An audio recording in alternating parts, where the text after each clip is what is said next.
정말 기쁨의 폭발 이렇게 여러분 느껴지지 않습니까? 그렇죠? 저는 이제 아들을 갖고 있는데 여기 나오신 분들 보면서 정말 소개해주고 싶다, 내 아들, 딸에게. 이런 생각 많이 했습니다. 벌써 떠날 준비를 하니까 마음이 슬퍼지는데, 제 딸이 이제 고2거든요.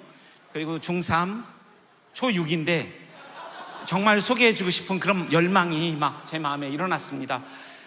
너무 감사합니다. 막 저는 얼굴에서요 그 기쁨과 그 환희를 보는데 제 마음이 너무너무 긴장됐습니다. 예, 여러분 우리 앉아서 진행을 하도록 할게요. 예, 이 시간도 15분으로 진행될 겁니다. 여러 질문들이 올라왔는데요. 제가 여기 보니까 하나님의 비전을 나의 비전으로 삼고 비전도 종족을 품고 싶은데 당장 20대 청년으로서 그것을 실천하기에 너무 멀게 느껴집니다. 어떻게 하면 좋을까요? 이 질문에 대한 답을 저는 우리 선생님에게 좀 부탁드리고 싶습니다.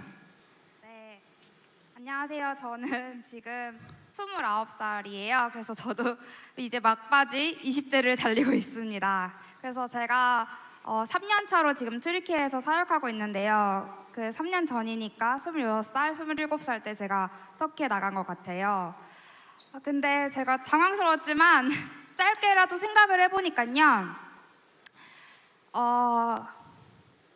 아까 사무엘 간사님께서 말씀해 주신 것처럼 나가야지 말아야 될 이유는 정말 수만 가지라고 하셨잖아요. 근데 나가야 될 이유는 딱 한 가지라고 말씀하신 거가 맞는 것 같아요. 생각의 정리를 심플하게 단순하게 하면은 사실 떠나는 게 많이 어렵지 않습니다. 네, 그래서 여러분들 여러분들도 그렇고 저도 그렇고 취업 준비도 많이 해보고 했지만 그거 하듯이 선교사 준비를 하시면 되시고요. 그리고 여러분을 기다리는 수많은 선교단체가 있기 때문에 여러분들 두 팔 벌려 환영하실 거기 때문에 선교사 하는 거 어렵지 않으실 것입니다. 네, 기다리겠습니다. 터키에서 케밥 사드릴게요. 네. 여러분 제가 2000년도에 선교한국 참여할 때는 5,000명이 넘었어요. 그래서 선교사님 만나는 게 어려웠습니다. 그런데 여러분 여기에 선교사님도 엄청 많이 와 계시거든요. 아마 만나면 맛있는 거 사드릴 겁니다. 20대로서 선교의 준비를 어떻게 해야 될까요? 물론 미션 파트너스기 때문에 미션 퍼스펙티브를 하라는 대답이 충분히 예상되지만 그래도 한번 여쭙겠습니다. 네, 질문이 이런 게 아니라 좀 이상하게 많이 올라오네요. 네, 그리고 한 가지 질문을 더 부탁드릴게요. 그 자매와 어떻게 됐는가? 예, 일단은 여러분이 궁금하시지 않은 20대는 어떻게 해야 되는가 이것부터 먼저 말씀드리면 네, 사실 그분 아까 멘토분께서도 말씀해 주셨는데 선교는 환경이 아니라 결단이 더 중요합니다. 결단을 하면 나갈 수 있는 것들은 충분히 마련되어 있어요. 그리고 두 번째는 저는 결단보다 강력한 게 환경이라고 생각하는 사람이거든요. 그래서 여러분들이 그런 선교적 환경에 많이 노출될 필요가 있습니다. 그래서 선교 훈련이라든가 선교원국에서 이제 한 달에 한 번씩 기도회 하잖아요. 그런 곳이라든가 선교 단체들을 찾아가게 되면 이런저런 정보들을 많이 들을 수 있게 됩니다. 그러면 막연했던 것들이 정리가 되고 어떻게 해야 되겠구나. 그 선교단체는 여러분들에게 가장 필요한 것을 전달해 줄 수 있거든요. 전문가이기 때문에. 그래서 그런 로드맵들을 전문가들에게 물어보면서 따라갔으면 좋겠고요. 예, 그 자매 어떻게 됐는지. 네, 그 자매는 너무 이뻤기 때문에 복학생들이 너무나 많이 노렸어요. 네, 저는 후배였기 때문에 그 복학생들이 이길 수 없었습니다. 예, 그래서 그 자매가 기독교인이 아니었어요. 예, 제가 찾습니다. 예, 핵존심. 예, 그랬습니다. 그래서 잘 되진 않았고요. 예, 그냥 빌려 썼습니다 오늘. 네, 감사합니다. 결단이 중요하다. 그리고 그것보다 환경이 중요하다. 저는 사무엘 우리 간사님의 영적인 상태보다 연애전선의 상태가 궁금한데 부럽죠? 여기 우리 선생님이 부럽습니까? 우리 쌤이 좀 있으면 결혼하시죠. 네, 곧 결혼하고 터키로 가십니다. 트리기로. 예, 주의 때가 어느 때일까? 제가 구체적으로 설명하지 않아도 지금의 어떤 연애전선의 상황을 충분히 이해할 수 있을 거라고 생각합니다. 부러워하고 계십니다. 제가 아까 물어봤어요. 부러운지. 예. 자, 그러면 또 하나의 질문이 있습니다. 선교에서는 사회의 상황에 따라 변화하니까 꼭 사람 문제만은 아닌 것 아닌가요? 예, 그렇습니다. 선교가 어떻게 사람의 문제만이겠습니까? 그러나 저는 많은 전략들보다 우선하는 것은 사람이라는 생각을 해보게 돼요. 이러한 다양한 준비들을 우리가 소홀히 여긴다는 말이 아니라요, 저는 선교 훈련을 또 감당하는 사람으로 한 5개월, 4개월 훈련하는데요, 충분하다고 생각하지는 않습니다. 그만큼 준비해야 될 것이 많이 있습니다.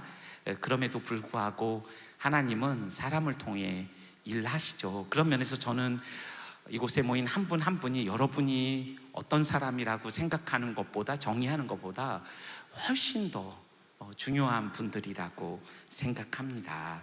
그래서 아주 짧게 저는 이 61조에서 70조에서 던져진 이 질문에 대한 답을 드리고요, 또 다른 질문을 하나 드리도록 하겠습니다. 자원봉사자께서 질문하셨는데요, 일상 선교가 강조되느라 열방 선교가 약화되는 모습을 보는데 어떻게 해야 하나요? 라는 질문을 하셨어요. 이 질문에 대해서 혹시 우리 사무엘 선생님, 일상 선교가 강조되느라 열방 선교가 약화되는 모습을 보는데 어떻게 해야 되나요? 라고 질문하셨어요. 이건 강의하신 분께서 더 잘 대답해 주실 수 있을 것 같아요. 저에게 말씀하시는 건가요? 예. 예, 당황스럽습니다. 그러나 여러분, 아마 일상성이 부족하기 때문에 이런 충분한 사람됨과 그리스도의 형상을 닮은 존재됨과 삶에 대한 그 증인됨에 대한 강조가 없기 때문에 너무 증거가 강조됐고 굉장히 선교를 행위론적으로 접근했던 것 같아요. 그래서 일상 선교가 너무 중요하다라는 거죠. 일상에서의 삶이 없이 어떻게 선교를 할 수 있겠는가, 아마 이런 강조가 또 되지 않았을까요? 그러나 만약에 그렇다면 하나의 극단의 현상이 또 극단을 낳을 수 있거든요. 그렇기 때문에 균형이, 긴장이 필요하다고 생각해요. 어떤 하나를 선택하는 문제가 아니죠. 그래서 그러나 여러분, 일상성을 강조하면서 모두가 선교사다라고도 말할 수 있고, 그리고 모든 곳에서 모든 곳으로, 이런 선교의 모토들이 지금 대두되고 있지만, 정말로 만약에 이 땅에서 증인으로 사는 것만을 강조한다면 87% 전 세계의 복음을 한 번도 듣지 못한 사람들에게는 누가 가서 복음을 증거할 수 있을까요? 우린 그런 의미에서 일상적인 선교 너무 중요하고요, 일상성 없는 선교적 삶, 선교사의 삶이 어떻게 가능하겠습니까? 그러나 우리가 본 것처럼 여전히 복음은 불평등하고, 우리가 특별히 이 무슬림권의 20억의 인구 가운데 5천 명의 선교사밖에 나가 있지 않은 이 정말로 마음 아픈 이런 상황들에 대해서 우리가 무관심하게 살 수 없는 존재가, 제자가 아닌가 생각을 해보게 됩니다. 예, 저에게 많은 질문들 주셔서 감사하고요, 또 다른 질문들을 하겠습니다. 처음에 가실 때 21조에서 30조입니다. 처음에 가실 때부터 한국어 선생님으로 가셨나요? 어떻게 준비하고 가셨나요? 한국어 강사 외에 또 다른 방식으로 가신 분이 계신가요? 주거 문화는 잘 맞으시나요? 이 질문을 우리 선생님께서 한번 답해 주시죠. 저는 처음 갈 때는요, 선교사 훈련생으로 갔기 때문에 저는 일반 그냥 훈련생 신분으로 갔어요. 갔는데 제가 말씀드린 것처럼 튀르키예에 한류 문화가 엄청나기 때문에 많은 청년들이 저에게 한국어 좀 가르쳐 달라고 요청하는 청년들이 많이 있었습니다.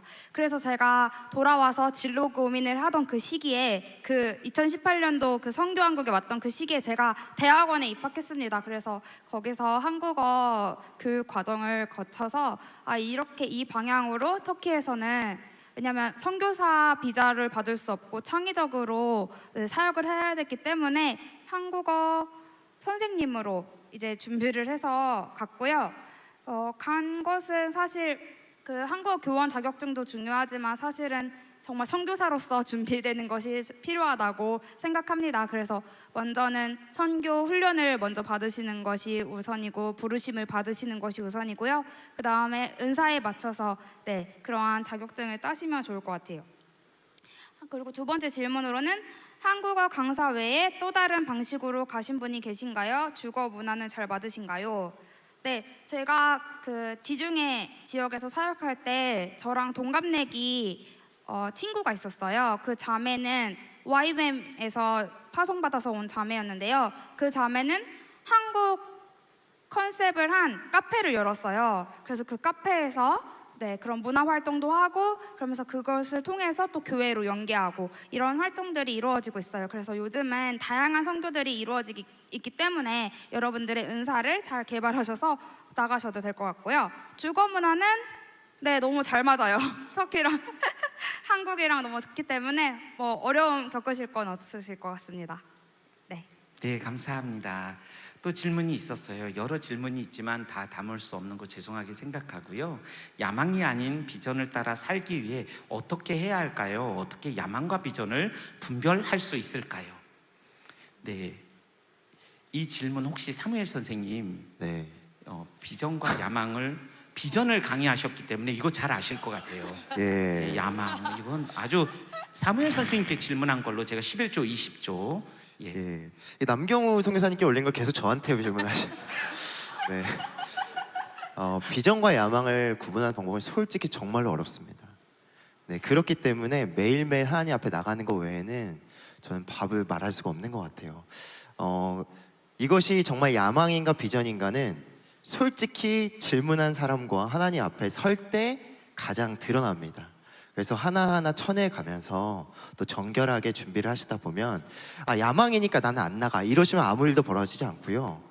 이러면 아무 일도 일어나지 않습니다. 나는 깨끗해야만 갈 수 있어 이렇게 하면 절대 못 나갈 수가 없어요.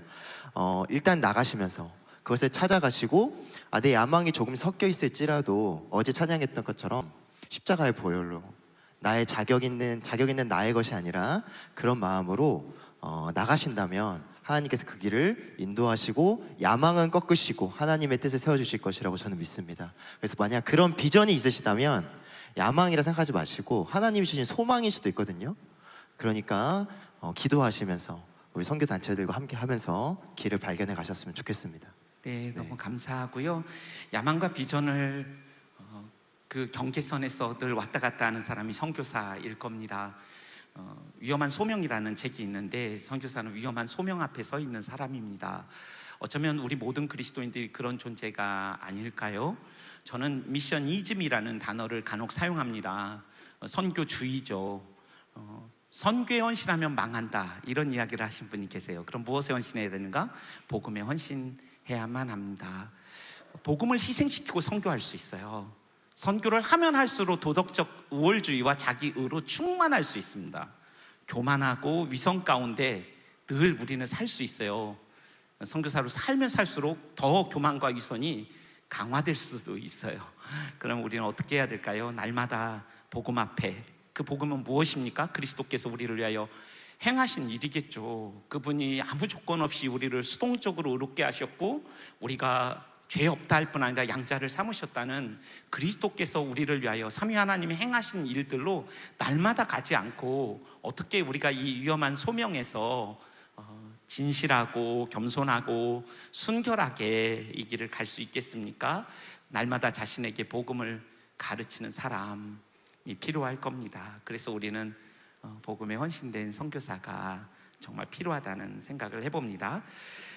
귀한 질문 감사하고요. 또 어떤 질문을 좀 나눠볼까요? 네.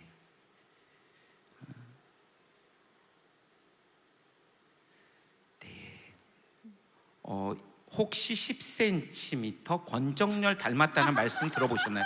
이거 누구에게 하신 질문이죠? 31조에서 40조. 예, 시비가 많이 걸리는데 오늘. 이거 제 질문 아니죠? 시비가 아니고 제 질문입니다. 그죠. 제 질문입니다. 저는 주윤발가 여기. 여기는 주윤발. 네, 저는. 이번 연도에만 한 50번 들은 것 같습니다. 네. 너무 칭찬으로 듣고 있고요. 이게 중요한 거 아닌 것 같은데 여기 있는 질문들 사실 제가 말씀드리고 싶은 게 여기 다 말할 수 없기 때문에 박람회 가시면 얘기 들을 수 있는 것이 엄청 많습니다. 여기 아까 뭐 북한 선교는 어떻게 해야 될까? 그럼 모퉁이 뜰 선교에 가시면 더 많이 들으실 수 있어요. 그러니까 여기서 못 들으신 질문 있으시더라도 박람회 가셔서 질문하시고 들으시고 견문을 넓히는 시간들이 꼭 되었으면 좋겠습니다. 하나 더 붙이겠습니다. 네. 이 질문이 각각 사람에게 한 질문이라는 걸 지금 알았습니다. 그렇군요. 26초밖에 안 남았어요. 뭐 제가 약간 지각장애 증상이 오고 있거든요. 그러니까 어떡하겠습니까? 마무리 부탁드리라고 그 글도 떴어요. 그래서 이걸 어떻게 마무리해야 될까요? 20초 남았어요. 한마디씩 우리 너무 귀한 형제 자매들 축복하고. 네, 우리 선생님. 네, 정말 이렇게 질문 많이 해주셔서 너무 감사드리고 이렇게 궁금하신 이 궁금증들, 이 생각들이 그 헌신의 발걸음으로 이어지길 축복합니다. 네, 터키로 오시면 진짜 맛있는 거 사드릴게요. 예, 박수는 나중에 치세요. 시간 없어요. 예, 먼저 이해하세요.